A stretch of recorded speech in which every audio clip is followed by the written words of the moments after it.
Hey, it's Heidi. I've literally spent a lifetime pursuing my own freedom. Freedom first from the past, freedom from relationships or situations that caused me to forget my value or question my own worthiness. The stories in my heads about not being enough or all the things that I believed as a result of those past destructive relationships that I was involved in.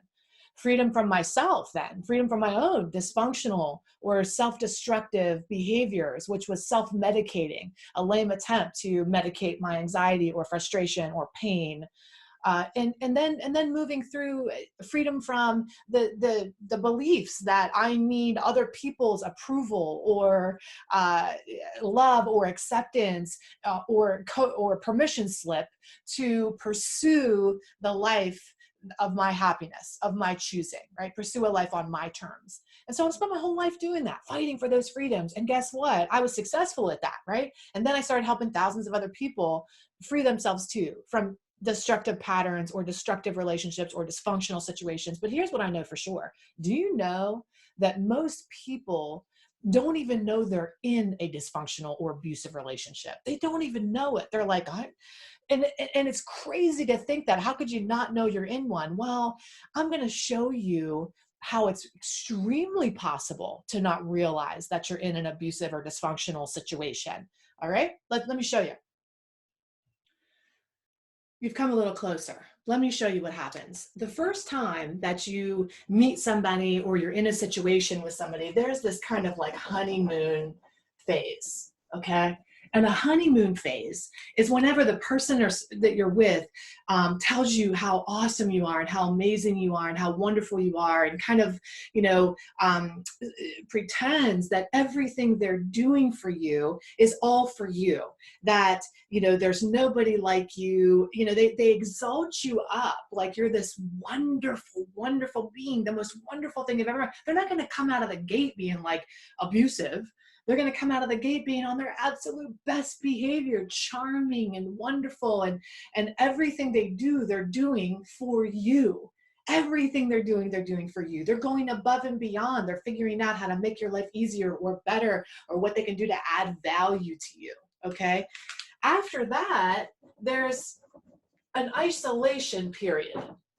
And an isolation period is when they attempt to remove you from things in your life that can influence you outside of yourself. So that might mean separating you from people that you love, your own family. They'll start to make you question other people. They'll start to pitch you against other people in this phase, where they'll say, well, you know what? Your sister doesn't get it. Your mom doesn't get it. Your friends don't get you the way that I get you. I mean, I'm really here to protect you. I'm really here for your best interest. So let me pull you away. In the most extreme abusive situations, they will isolate you physically. They'll take you out of your environment. They'll move you from New York to Utah on the farm, okay? They'll move you away from your friends and family so that you can't be under the influence of them.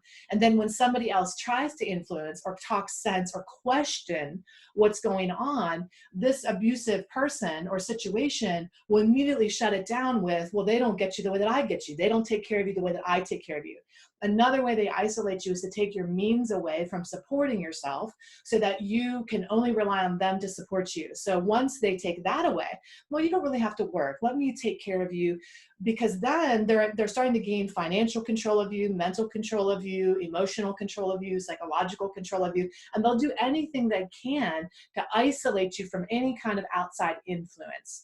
They'll start to dictate what you see, what you don't see, what's available to you, and really start to manipulate your mind, all the while though still in the honeymoon phase, not being abusive at all, not being dysfunctional at all. In fact, making you believe it's all for your own good. And you at this point are like, thank God you're taking care of me. Yeah, maybe my mom doesn't get it. Yeah, they don't know me the way that you know me. Yeah, they're not out for my best interest like you're out for my best interest. And so they'll start to do that. The next thing they'll do after they've got you that way, totally dependent on them, believing them fully and wholly that they love you with their whole heart, they only want what's best for you, that's when they will start to introduce harm. And the harm can be taking something from you that matters to you. It could be doing something to interrupt your work. It could be making your, going in and telling your boss something, and, or, you're not paying attention to them, so they threaten to do something. It could range, it ranges the gamut, okay? From all the way from benign, like I'm going to tell a secret on you, or I'm going to do this, all the way to I'll rip the rug out from under you. And depending upon how you respond to this introduction of harm, like it's not actually doing it, it's like threatening to do it. Okay. Well, if you keep this up, I guess we're just going to have to do this. Or, if you keep behaving the way you behave, I guess I'm going to have to be harder on you, or introduce the idea that I'm going to do something drastic if you don't shape up. Okay. If you don't follow the rules, this is what I'm going to do to you next. And depending upon how we respond to that, like, okay, I guess I better get my act together. I guess I better get my head on straight so you don't do that bad thing to me. This is where it starts to go awry. This is the point when somebody introduces harm to you, like I'm going to take something from you. I'm going to ruin you financially or physically, or hurt you if you don't pay attention to me. I'm going to take everything from you. This is where you wake up. This is where you go, uh-oh, this person's unstable emotionally. This person doesn't have my best interest at heart. They're threatening to hurt me, to take my livelihood, to take my family, to do, to separate me from the people I love. Uh-oh, I better get out. I better wake up. But here, if you don't get out and you say, okay, I better behave then, and you start to that's when you're captive. That's when you start to become a captive. I better behave. I better do what they want me to do because I don't want to get in trouble. All right. After that happens, there's the green light. And not that you invite people to abuse you, you don't, but by your staying and refusal to question what's going on or get out, you now make yourself available for it. You subject yourself to it. You don't cause the abuse, but you make yourself available for it. And this is where they will actually do the thing. They will they'll harm you somehow. Either physically they'll harm you, they'll actually hurt you. Financially, they'll harm you. They'll take their livelihood away. They'll make it impossible for you to get to where you're going. They'll take the ability for you to leave. They'll take the ability for you to travel, to get away from them. They'll take the ability for you to see your family or friends. They'll alienate you from people that you love. They'll silence you any way that they possibly can, physically, financially, emotionally, psychologically, spiritually. They'll do something to hurt you. And this is where they actually hurt you. You feel the effects of it. You're in pain. You're now feeling like, oh my God, that hurt.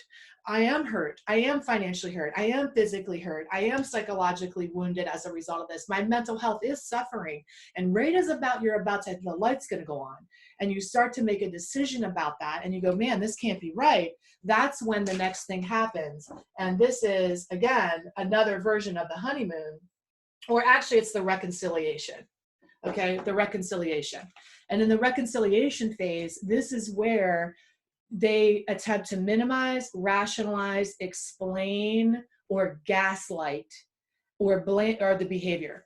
And this is where they say, I wouldn't have taken that from you or hurt you that way if you hadn't behaved the way that you did. I only did what I did because you couldn't behave yourself. If you could have behaved yourself, I never would have done that thing to you. I don't want to do that to you. I'm only doing that because I had no choice. You left me no choice. Or they rationalize by saying, well, it really wasn't that. They minimize by saying, it really wasn't that bad, was it?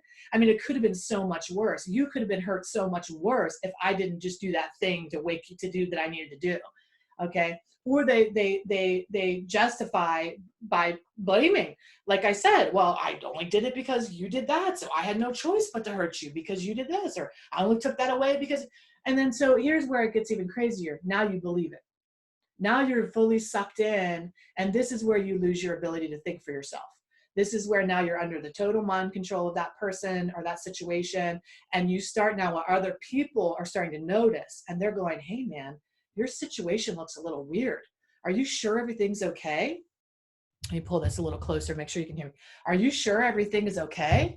What's really going on? And you're like, yeah, everything is fine. And then you start to get defensive about the abuser or the abusive situation. Well, they only did that because you justify their behavior. You minimize their behavior. You make sense of the gaslighting, and you start to believe the delusion. And your friends are so frustrated. They're like, oh my God, I can't make a blind man see. I can't wake them up because now they're fully in the mind control. So basically what happens is the same thing a cult does when they get you sucked in, is that they take your ability to think for yourself and see things clearly. Now you're fully under the control. You've drank the Kool-Aid, okay? It's very hard to get out from there, because what happens right after this reconciliation is often, or they'll say, oh, I'm sorry, that was a, you know, they'll even apologize, very rarely, but sometimes they will, only if it's a means to an end. If they're truly narcissistic or sociopathic, they'll use whatever means they can to pretend to be sorry, only to get you back in, okay? And that's where the honeymoon starts all over again. And now it's good for a while. Wow, they are taking care of me. They are feeding me and paying my bills and doing whatever. Wow, okay, great. Looks like we're happy again, only until the next phase begins. Are you in a situation like this? Where in your life can you relate to a situation like this? And if you're in one, what's the first step out? Awareness. The first step out of a situation like this is to realize you're in it. So I want to encourage you to study this very carefully and ask yourself, where could this apply to me? And if it does apply, let's work together to start to wake up and get out of the situation. All right. For more information on the work that I get to do, helping people release them from their dysfunctional relationships or their own personal self-destructive behavior, go over to lovecoachheidi.com to learn more. All right. In the meantime, I know this is helpful. I love you and have a great day. I'll see you soon. Bye.